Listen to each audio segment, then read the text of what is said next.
All right, ladies and gentlemen, how are we today? Welcome to another wonderful lesson with Mr. Wheezy. So, continuing through what are things that we can do with these derivatives once we find them. And we're going to take a huge jump with that today, get into actually finding, okay, if we have this derivative, what does that do for us? Starting off though, we're going to find the values in the interval from -2 to 2 such that f prime of c equals 0. So tying back to the last lesson, first thing we're going to do is find what that derivative is. So x to the fourth would go to 4x to the third minus 2x squared would go to 4x. So pull the common factor of 4x out. That would leave us with an x squared minus 1. So 4x equals 0, and x minus 1, x squared minus 1, would equal 0. So in other words, x equals 0, and x would equal minus 1 and plus 1. So those would be the values in which f prime would equal 0, because we're just setting it equals 0 and solving once we find that derivative, and then we use those from there. So that's what those are occurring. Now, we're getting into where a graph's increasing and decreasing at. So we can find all this out without even graphing this function, and we're going to do that by using derivatives.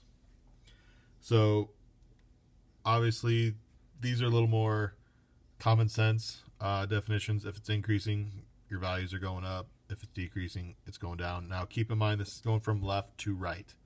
That's how they determine increasing, decreasing. It is always going when you go from left to right. Are the values going up? Are they getting bigger? Or are the values going smaller? But that's really all that's talking about there. But what we're going to do is this theorem 3-5 test for increasing and decreasing functions. So really what we're going to do is we're going to go through and we're going to find the derivative. But before we do that, we need to have the critical numbers. And those critical numbers are going to be where those max and mins are going to occur, those extrema. So we're going to find those critical numbers, and then those are going to be our values then that we can break up our graph into, break up that domain, and then we can go through and do this. So we'll find the first derivative, and we can put those critical numbers in. Or actually, we're not going to do critical numbers. We're going to do a test value in between those critical numbers. If it's greater than 0, we know it's increasing in that interval. If it's less than 0, it's going to be decreasing on that interval. And if we equal 0, then we're constant. We're not changing at all. So we'll find our critical numbers. That'll break up the interval, and I'll talk about this more here in a little bit. But then we pick a test value in those, put it in the first derivative, and depending on what the sign is, that'll tell you whether it's increasing, decreasing, or constant. And we'll do some, so don't freak out yet.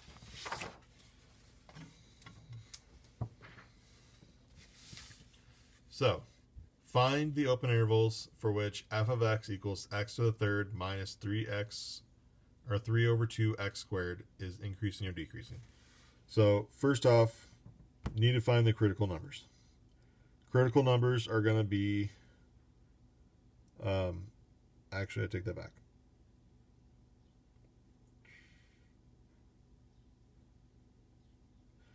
We're going to find the derivative first, sorry.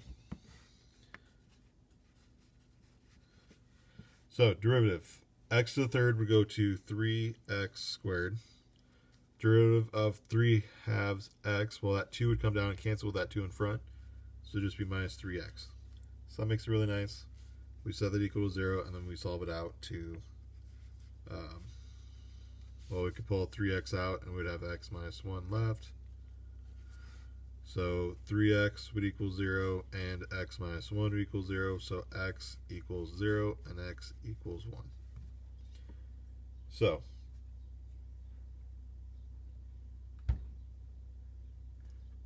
right, we found our critical numbers. Wow, sorry, brain fart. So find the derivative, set the derivative equals 0. What we get out, these are going to be our critical numbers. We're not going to worry about checking those endpoints like we did when we found the critical numbers, because we're on an open interval. We're not closed where we have endpoints. This is going from negative infinity to infinity is really what we're doing there. So when it comes to intervals, these are going to be what breaks us up, those critical numbers. So think this here is your divider, this here is your divider. So starting with, well, we're going from negative infinity to infinity is our domain, because we have no x's on the bottom, so there's nothing x can't be, so all reals is what will work for this, for x's. So our first interval will go from negative infinity to that first breakpoint. So negative infinity to 0. And then breakpoint to breakpoint. And then breakpoint to infinity. So the next thing is we're going to find test values that'll work in these intervals. So if I pick one that's less than 0, I'm just going to do negative 1. Sum between 0 and 1 is negative 1/2. So in other words, 0.5. And not negative, positive. And then greater than 1, I'm going to do 2. So then you're going to take that and you're going to put it into this first derivative. It's f prime. So the derivative that we found here, we're going to put it into there for x. Now this is where this is going to be really nice to use your graphing calculator. So my y1, I'm going to clear this out. And I'm going to put in my equation here of 3x squared minus 3x. And then hit second table. And now I can start putting in my values. So I'm going to clear these out. I have to delete them out, sorry. So we have negative 1, we have 0.5, and we have 2 as our 3. So we're going to be 6, negative 0.75, and 6 are our values. So in other words, we're positive, we're negative, and we're positive. This is really what we're looking for here. With the first derivative, if we're positive, that means we are increasing. If we're negative, that means we're decreasing. Positive, increasing. If we would have got a 0 on any of these, that means we're not going anywhere, we're constant. So, if you think about it, we're going increasing, decreasing. So our graph is going to do something like that. What is that making? Well, this is going to be a max right here. When you go from increasing to decreasing, it's a max. You're going up, and then you're going back down. So maxing that out. Decreasing to increasing, we're doing something like this, which means this is a min. And that's what we're going to get into here, and I believe in the next theorem, as to why that is. And that states it officially, yeah, theorem 3.6. That's your first derivative test, and we're going to talk about the next. But that's how we're coming up with this. So find the derivative, set it equals 0 to get those critical numbers. Those are your breakpoints. Find the test values in those intervals, create those intervals from those breakpoints, split up that domain. Test out those test points. You're looking more so, not so much what the answer is, but is it positive, is it negative, which is giving you with increasing and decreasing. And then we'll get into, okay, this is the max, this is the min here with our next theorem.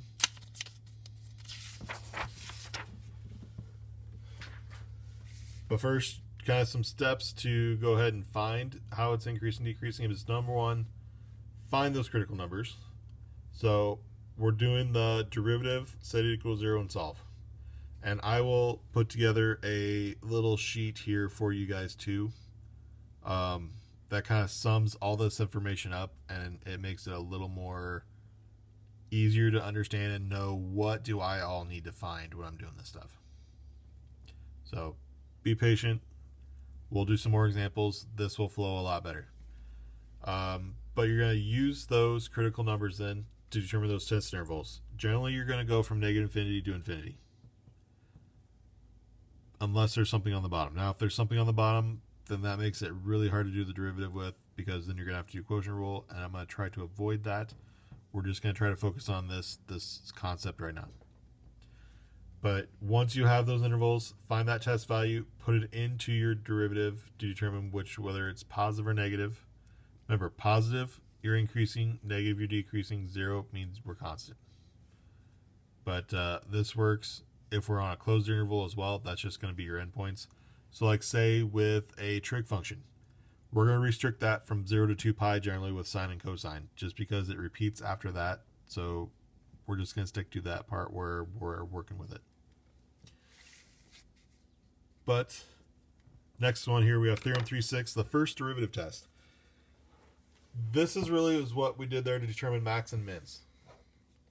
So we have those intervals, those critical numbers, to split up that domain to make the intervals. So when those change, when that first derivative changes from negative to positive, so from decreasing to increasing, that's where we have a min. Positive to negative, then it's a max.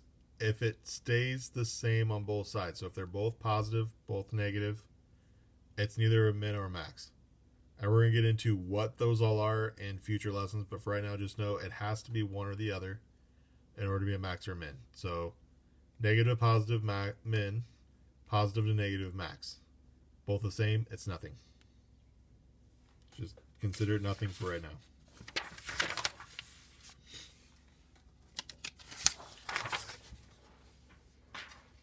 So let's do a trig one. So we're dealing with sine here, so we're going to restrict that interval from 0 to 2 pi, because again, it repeats every 2 pi, so we're just going to focus on one revolution, what's going on in that one revolution. We're not going to worry about, okay, what's going to repeat, because it's going to be the same thing no matter what on the other ones. So, derivative first. F prime of x. Well, derivative of 1/2 x would go to 1/2. Derivative of sine goes to cosine of x. And because it's x, we don't need to do chain rule there with cosine. It's just good at what it is. So we would set this equal to 0, and now we're going to solve it. So we would add the cosine to the other side and get 1/2 equaling cosine of x. Well, where is x, or cosine of x, going to be 1/2? Well, if we go back to that unit circle, remember, we're at 1, 0 here. We're at 0, 1, negative 1, 0, and then we're going to be at 0, negative 1. So none of our nice ones are going to make a half with cosine. Cosine is the x value of our point. So somewhere in one of these spaces where we're half, well, I'm going to tell you right now, it's going to be at pi over 3 and at 5 pi over 3. So pi over 3 is 60 degrees. So at 60 degrees, we're going to be at the point 1/2 comma square root of 3 over 2. Same thing over here at 5 pi over 3. So if we rotate all the way around to there, we're going to have the same thing and be at 1/2. However, we're going to be at a negative square root of 3 over 2. We don't want anything over here because our x's are going to be negative there, and we're not dealing with those. We want a positive half. So this is where x is positive. So these are these two. That kind of ties back to, if you think back to advanced math, we went in and did those special triangles, and with the trig functions and all that. And yeah, and we got our 1/2, our square root of 3 over 2 and all that, how to determine all that. So if you need to, if you want a little refresher on that, let me know and I can make a refresher for you guys. But just know that these here are going to be your angles then to get our 1/2 for an x for right now. So in this case, our ending point is 0 and our beginning point was 0 and our ending is 2 pi. So we're restricted on this interval. This is all our interval is going to be, so those are our endpoints. Where our breakpoints are these two angles of pi over 3 and 5 pi over 3. So first interval, well, we're going from 0 to pi over 3. Next interval would be from pi over 3 to 5 pi over 3. And our last one would be from 5 pi over 3 to 2 pi. Welcome to pick any one that you want, but if you think about it as what's something between 0 and a third, well, a fourth is a little bit less. So I'm going to do pi over 4 here. Here we have a wide interval, so we have a lot to work with. I'm going to go with pi in this case, just because it's a lot easier to work with. And last one, we need to be just a fourth away from 2 pi, so that would give you 7 pi over 4. Would be just 1/4 short, since 2 pi would be the same thing as 8 pi over 4. Now, you can put this exact thing. You'd go back to here. We'd put this in our y equals. When you do that, with this test value, you're going to get a negative. Here, you're going to get a positive. Here, you're going to get a negative. You know what? I'll just show you. So if I clear this out, I'm going to use alpha y1 to get a fraction of 1 over 2. Subtract cosine x. So, I don't want to graph.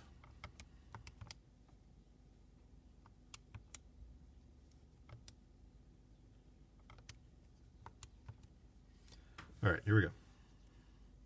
So I'm going to delete these out, and we're going to start fresh. So pi over 4. So second pi divide 4, enter. And we get a negative. If I just put second pi, I also get a negative. What? Oh, see? This is why we check. We go back here to mode. We're still in degrees on our calculator. So make sure you check this. Make sure your calculator gets switched over to radians. We switch that to radians. Now if we go back into our table, we get negative, positive, which is how it should be. And then 7 pi divide 4 for the last one, which is also negative. Oh shoot, there, I messed that one up. Second pi divide 4, there. So negative, positive, negative. That's where that's coming from. So this tells us again, decrease, increase, and decrease. So decrease to increase, remember we're doing that U, so that's a min. Increase to decrease, that's that hump, so this is the max. So, questions with this stuff? Please feel free, shoot me a pan, although not as fast with pans. Otherwise, Google Classroom and email, best ways to get a hold of me. Even if you're going through the lesson and you have questions while you're watching the lesson, you can ask me questions there too. Don't be afraid to do that. Alright, so a little bit of chain rule with this one. To find the derivative here, we would bring the 2/3 down front. So 2/3, and we have our inside of x squared minus 4 times then derivative of the inside would be a 2x.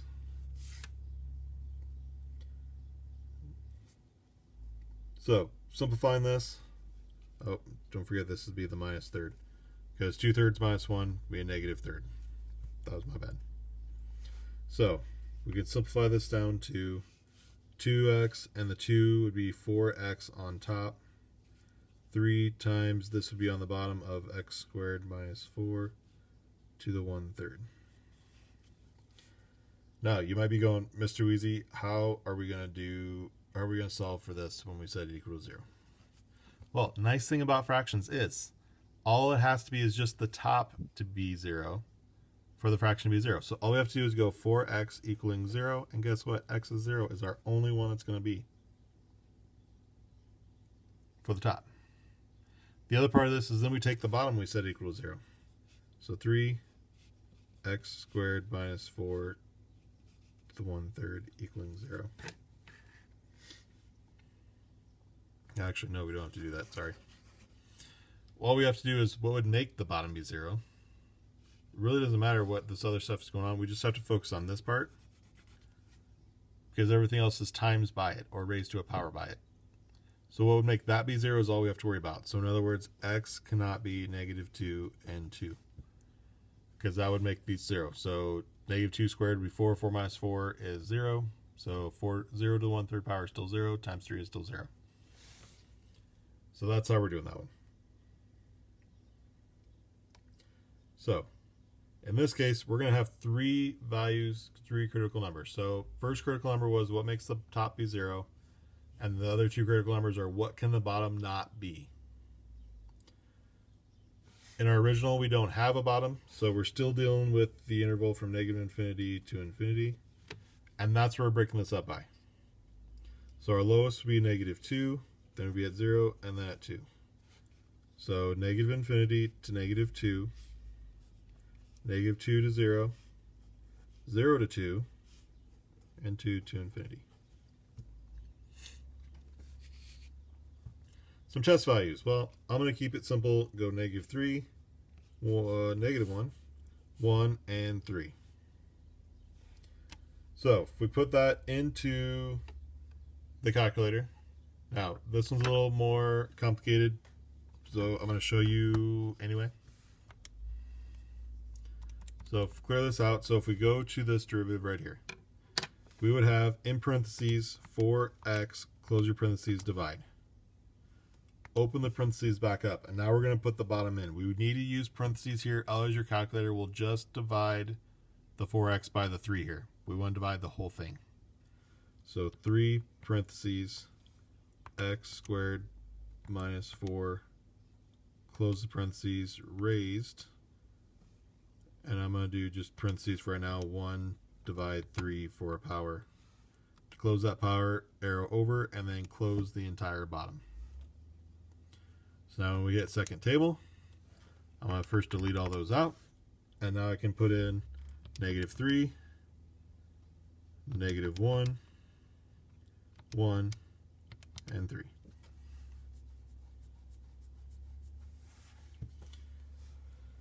So not dealing with any trig functions. We really don't have to worry about whether we're in radian degrees, so we don't have to check that, so we can just roll with this. But if you notice, we're negative, positive, negative, positive. So negative, positive, negative, positive. Again, the value doesn't so much matter, it's more the sign that matters. So we would have a decrease for the minus, increase, decrease, increase. So decrease to increase is a min. Increase to decrease is a max. Decrease to increase is another min. So doing this stuff, you can start to see how is our graph going to shape out to be without actually graphing it out, doing it this way, or without even graphing it out. Yeah, that's what I'm going with. So later on, we're going to get into, we're going to keep finding more and more information that we can do to find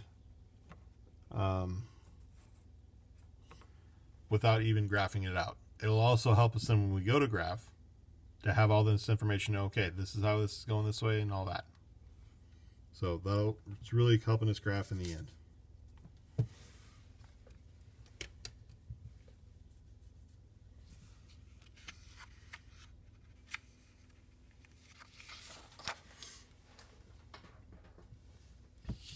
Now, I don't believe I gave you one that had an X on the bottom, but I'm going to go through and do it with you just in case there is, so you kind of have an idea. And even if they're not, one this way you have an idea of kind of how this will flow through this. So, really easiest way to do this is to separate these out. So you'd have x to the 4th over x squared plus 1 over x squared. Separate up that fraction, because then we can reduce this to x squared plus x to the negative second. And then we can do the derivative a whole lot better than even doing the quotient rule. So look and see if you can do that as well. So f prime of x would be, derivative of x squared would be 2x plus, this would actually make this be a minus 2. And then subtract 1 there would be x to the negative third. So the negative 2 would come in front to make it minus 2x. Negative 2 minus 1 would be a negative 3. That's how we're getting those. So really what we have here is 2x minus 2 over x to the third. Now, if we got this all into one nice, happy, I don't want to say,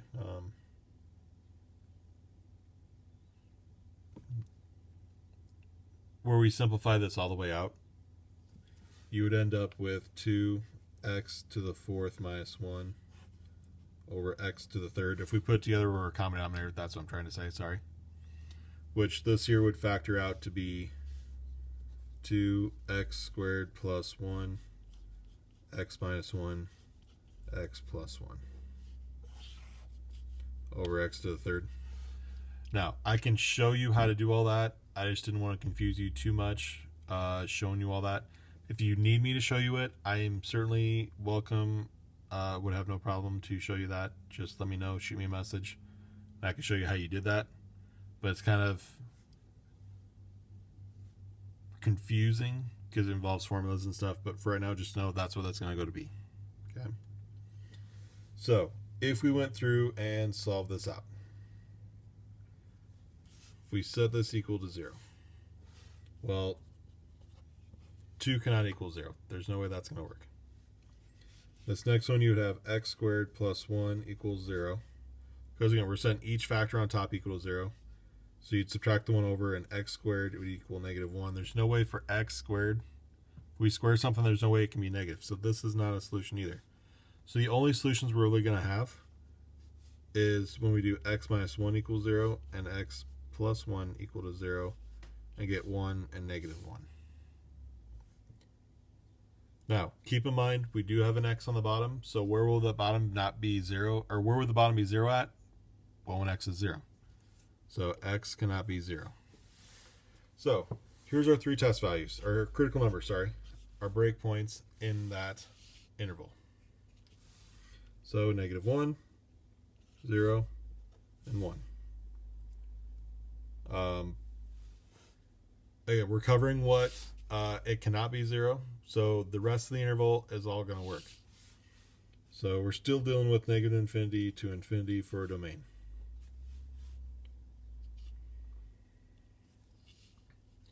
So if we start filling this in, we go from negative infinity to negative 1, from negative 1 to 0, from 0 to 1, and from 1 to infinity.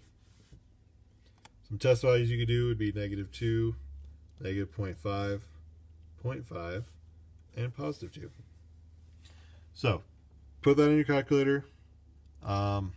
You'd want to put this here part in. So again, keep in mind that entire top here needs to be in parentheses, and then divide the bottom there when you do it. But when you do it, you're going to get negative, positive, negative, and negative and positive.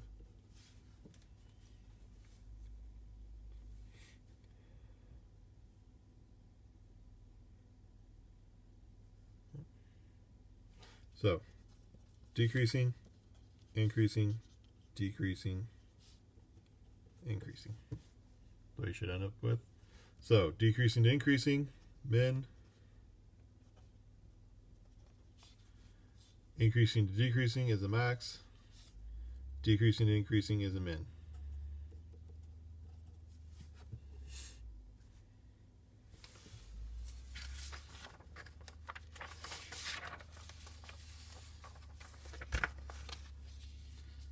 So that's really the gist of this lesson, is go through, find the derivative, set the derivative equal to 0, solve it out.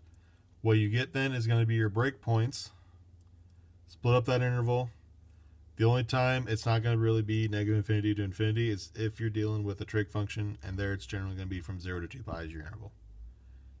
Break that interval up, pick a test value, so find a value that's in that interval, plug it into your first derivative.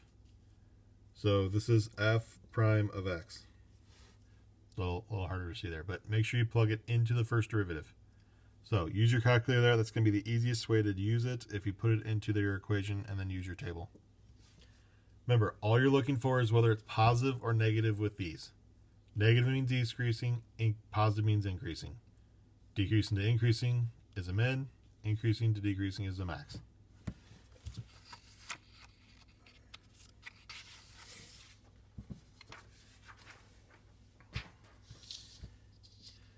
Now, this last one here, this is, again, another one of those that if we were in the classroom, we would go through and we could do it and we could work it all out. It is much more complex than what the other stuff is. And I'm going to save you the confusion and not do this one. Now, if you do want me to go through and do this, again, let me know. I can certainly show you how that all happens. But I really took out anything that involves this in the homework. So we're not going to do this one. We're going to save some of that confusion. Again, this is part of the whole COVID thing. You know, if we were in class, we could go through it. But being you're figuring this out on your own, watching my videos, we're going to skip that part. So, questions, comments, concerns. If there's anything you need me to show you, let me know, please. I'm here for you guys. Google Classroom or email is going to be the easiest. Pan, I don't check it as often. But please let me know. I'm happy to help. So until next time, we'll talk to you guys later.